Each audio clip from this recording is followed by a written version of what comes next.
The new Supreme Court term kicked off today with a case about the religious freedoms of prison inmates. Should Muslim inmates be allowed to grow beards for religious reasons, or does that pose a significant security risk to prison guards? That was the question posed to the Supreme Court today.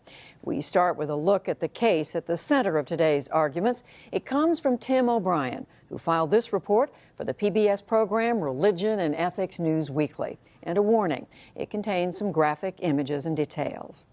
It was a burglary and stabbing at this trailer in the wee hours of a May morning 5 years ago that led to Tuesday's Supreme Court case.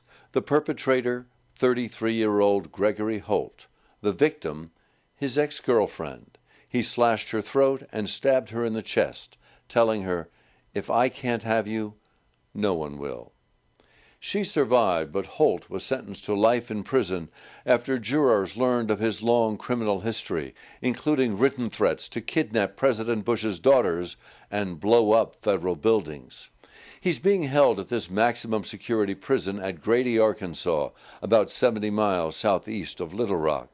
Years before the offense, Holt converted to Islam. He now goes by the name of Abdul Malik Muhammad. He's challenging prison regulations that prohibit facial hair, saying a half-inch beard is a requirement of his Muslim faith. Criminals do give up many of their rights when they enter prison, but not all of them.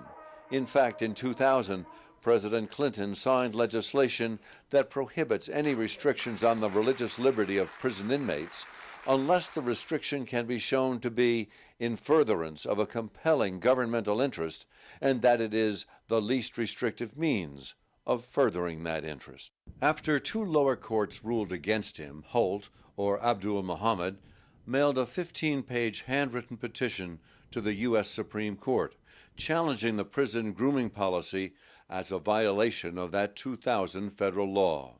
"This is a matter of grave importance," wrote Holt, "pitting the rights of Muslim inmates against a system that is hostile to these views." When, to the surprise of many, the court announced last March that it would hear Holt's appeal, the case took on a life of its own. The Beckett Fund for Religious Liberty, a public interest law firm devoted to promoting religious freedom, got involved. It lined up attorney Douglas Laycock, an experienced Supreme Court advocate and one of the country's leading authorities on church-state issues, to represent Holt in the High Court. The important point here is that this is not just about him. This is about all those other prisoners that Congress learned about that were not getting their scriptures, not getting their dietary needs, not getting the other things essential to religious practice. Attorneys for the state of Arkansas declined our request for an interview, as did corrections officials, nor would they allow us any access to the inmate, Gregory Holt. Holt's case has generated considerable support from groups that have long been at war on church-state issues. More than a dozen front-of-the-court briefs representing nearly 100 organizations have been filed in Holt's behalf, only one in support of Arkansas, filed on behalf of 15 states, saying courts should defer to corrections officials on such matters. After his arrest and incarceration, Holt continued to write threatening letters from prison. "Death to America," he wrote in one letter, describing himself as an American Taliban in another. "If you threaten America, you will find no safe haven." But Obama's Justice Department is also backing this self-proclaimed jihadist in this case, characterizing the prison security concerns as exaggerated or based on mere speculation. This is the first Supreme Court test of the federal law designed to preserve the religious freedom of prison inmates, and it raises an important question. If the law does not protect the right of a prison inmate to grow a beard against claims of prison security, dismissed by so many as so weak, what does it protect? So how did today's arguments play out at the Supreme Court? Marcia Coyle of the National Law Journal was there, and she joins us now. So, Marcia, this is quite a case, quite an interesting set of arguments, Q&A, questions and answers before the justices.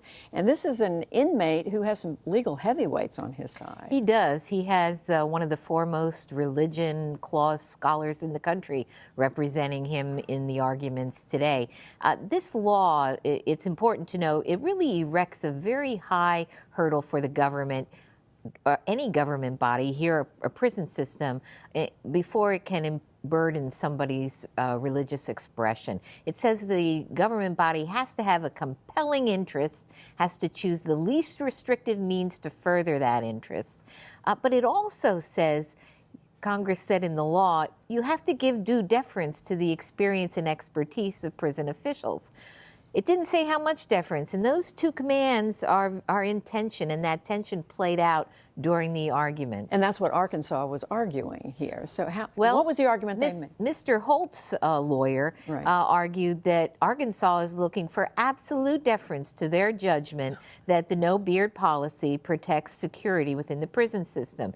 And he faced little pushback from some of the justices. The Chief Justice said, well, a half-inch beard may be an easy case, but the next case that comes along is going to be a 1-inch beard, and then it's going to be a full beard. And we have to make a decision based on a generally applicable standard here. Where is the limit on deference? And Mr. Holt's lawyer said, well, any government body has to provide evidence, concrete examples that there's a material effect on security. That wasn't done here. Well, Arkansas counters here. The state's attorney says, look, if the no beard policy protects against prisoners altering their appearance if they escape, or even altering it within the prison so that they can get into areas they shouldn't be in. And also, it protects against the hiding of contraband, even in a half-inch beard. And it sounds as if the justices are skeptical of some of the arguments the Arkansas They were. In fact, Justice Alito kind of poked fun a little bit at the Arkansas lawyers, saying, well, you know, why not just have them comb the half-inch beard and something as small as a SIM card might fall out, or even a revolver.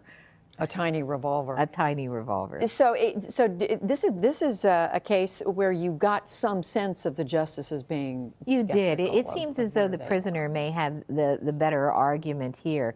But it's an important case, Judy, because this is really the first time the court has looked at how to apply this law. It's a sister law to what we saw last term in the Hobby Lobby case and the Religious Freedom Restoration Act, which we learned protects government from burdening the religious expression of corporations and their religious owners. So it's a very important law. And you also get to hear all the most interesting cases. I do. The facts are always interesting. The facts are always. Marcia Coyle, we thank you. My pleasure, Judy.